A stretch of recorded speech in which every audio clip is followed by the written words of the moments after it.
Hi, I'm David Skidmore. In this lesson, we're going to continue talking about double lateral strokes, but we're also going to introduce a new stroke type, the single alternating stroke. The single alternating stroke is used to play continuous alternating strokes by two mallets in the same hand.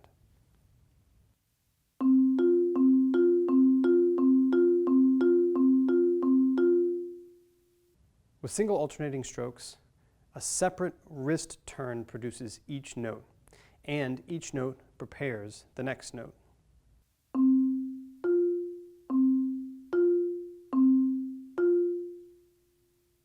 The wrist turn that you use to play single alternating strokes is very similar to the wrist turn that you use to play single independent strokes.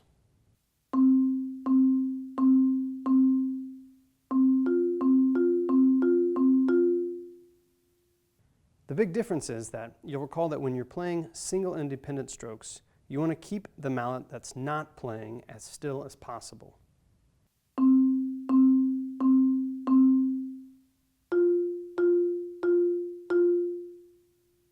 And by contrast, with single alternating strokes, you want to use each note that you play to prepare the next note that you'll play.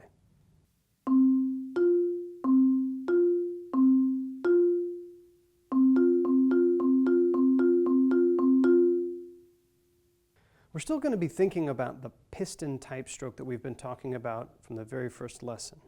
And the way it's incorporated with single alternating strokes is that the mallets begin above the keyboard, and then you begin your single alternating strokes.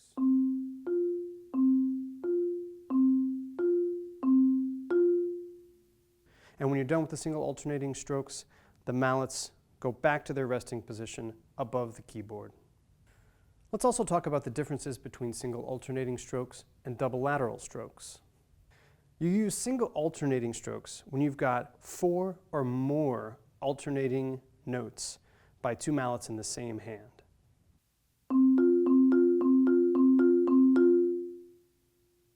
It's the continuous nature of the back and forth between two mallets in the same hand that tell us that we need to use single alternating strokes. On the other hand, if you have two notes played by alternating mallets in the same hand followed by a rest, you'll use a double lateral stroke.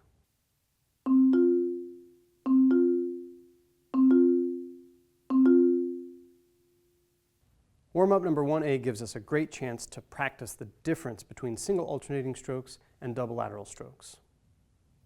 Start by focusing on just 2 measures of this exercise at a time. The first 2 measures of this exercise, you'll be using single alternating strokes. The next 2 measures, you use double lateral strokes. The next 2 measures, you use single alternating strokes in your other hand. And finally, the last 2 measures, you use double lateral strokes in that other hand.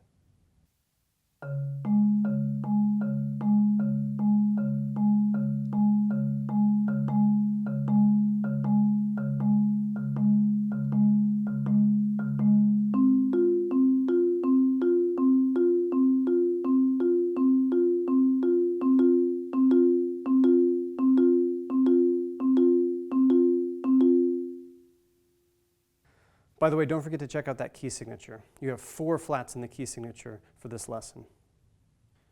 As with all the exercises, be sure to practice this exercise at a wide range of different dynamic levels.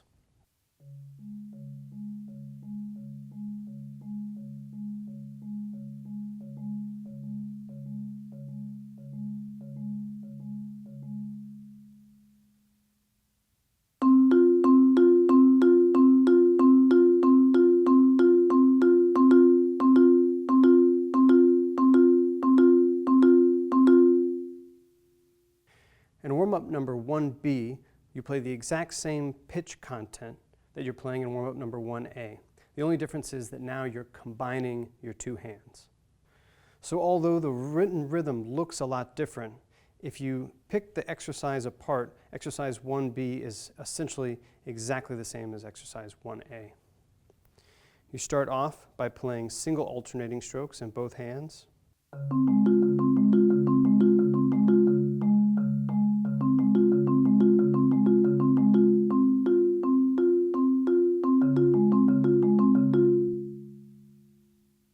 Then in the second part of the exercise, you play double lateral strokes in both hands.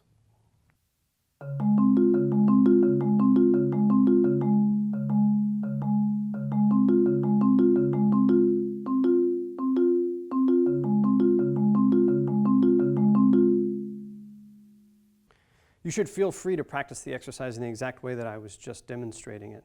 Both hands together and then one hand at a time. Going back and forth like that will really help you focus on the stroke type that you're using in your individual hands and how to get comfortable playing the two hands at the same time. These two exercises that we've just talked about cover all of the different stroke types that you need for the etude that's a part of this lesson. As you're learning the etude, you'll notice that the first half of the etude, you're playing entirely single alternating strokes. And in the second half of the etude, you actually play the exact same pitches, the exact same notes that you played in the first half, but now you're playing double lateral strokes instead of single alternating strokes. I also want to pause for just a moment and talk about why I call the exercises in this book warm-up exercises. Warming up before you play is a really important part of being a musician. You use muscles when you play music the same way an athlete uses muscles when they practice or compete. An athlete always warms up before they practice or compete, and by the same token, musicians should always warm up before we practice or perform. I like to use warm-ups that focus on the music that I'm going to be playing on any given day. That's why all of the warm-up exercises in my book contain notes from the etudes that we have to learn anyway. They focus on the techniques that we're talking about in each given lesson, and they focus on maybe the most important thing, which is just getting our muscles going so that we're ready for a nice long practice session. So keep using these warm-up exercises as you begin to get comfortable with single alternating strokes and as you continue getting even more comfortable with double lateral strokes. The next thing that we're going to talk about is interval changes. Your right hand changes intervals more frequently in this lesson than in any other lesson in this series so far. However, your left hand stays in a perfect fifth throughout the entire lesson. This means that we can spend all of our energy focusing on interval changes in our right hand. Let's take a look at warm-up number 2A. This exercise gives you a chance to practice all of the interval changes that you'll need to play the etude that's a part of this lesson. Let's review interval changes using each of our different grips. If you're using Stephen's grip, remember that you roll the inside mallet between your thumb and first finger.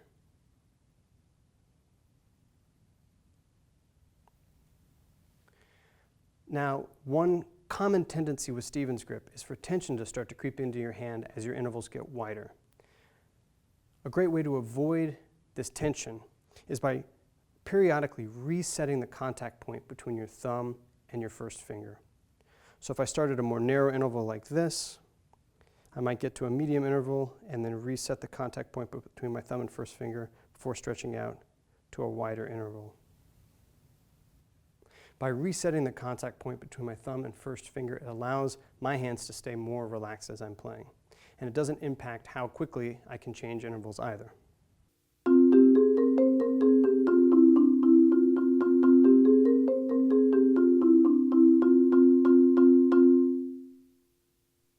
With the Burton grip, remember that to make the interval wider, you pull the inside mallet away from your body with your pinky, ring, and middle finger.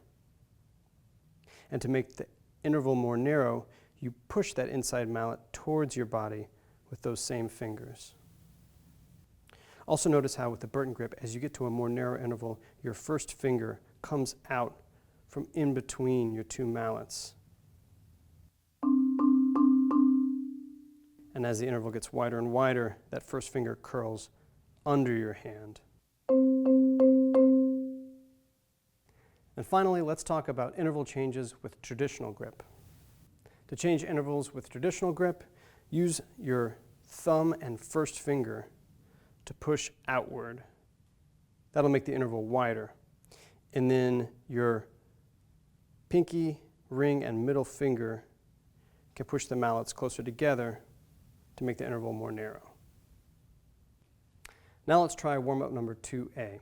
Remember that your left hand is staying at a perfect fifth, so that we can focus all of our energy on the interval changes happening in our right hand.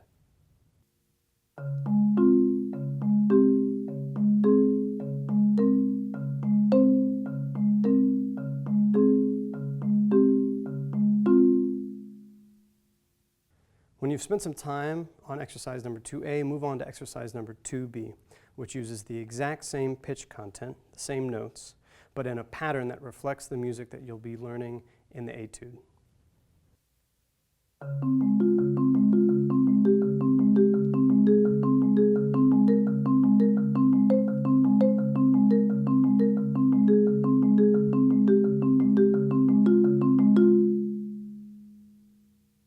The phrasing exercise in this lesson gives you a couple of ideas of how to phrase the first 4 measures of the Etude. You'll notice in the phrasing exercise and throughout the Etude, tenuto markings, those little dashes over certain notes. The tenuto marking is like an accent, only it's not emphasized as much as an accent. So if you see a note with a tenuto marking, it is emphasized, but if you see a note with an accent marking, it's emphasized more than a note with a tenuto marking. Another way to think of tenuto markings is thinking about a little bit of weight on the note. So sometimes I'll imagine that when I'm playing a note with a tenuto marking over it, it's as though my mallet has suddenly become twice as heavy as it was for the notes without tenuto markings.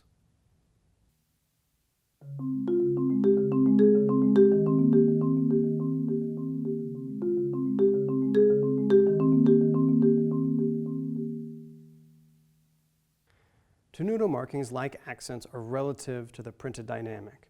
So, for instance, a tenuto marking over a passage of music marked mezzo forte is going to be louder than a tenuto marking in a passage of music marked piano. Tenuto markings and accent markings also have to be put in the context of the musical phrase that you're playing. This means that not all tenuto markings in this piece are going to be exactly the same volume level. So you might have a passage that's marked mezzo forte with a bunch of tenuto markings, but the same way that you create variations in how loud or quiet the unaccented notes are, you also create variations in how loud or quiet the tenuto marking notes are. This might sound like a lot to think about, and it is, but it just takes practice. So start nice and slow.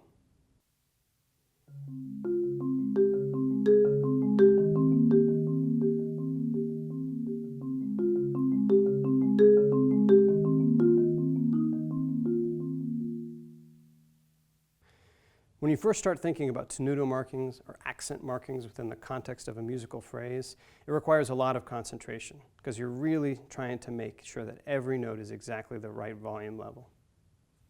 But the more time you spend doing this, the more it becomes second nature.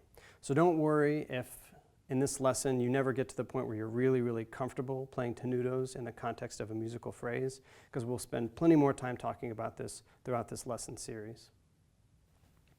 Thanks for watching. And also be sure to watch my performance of the complete Etude from this lesson. See you next time.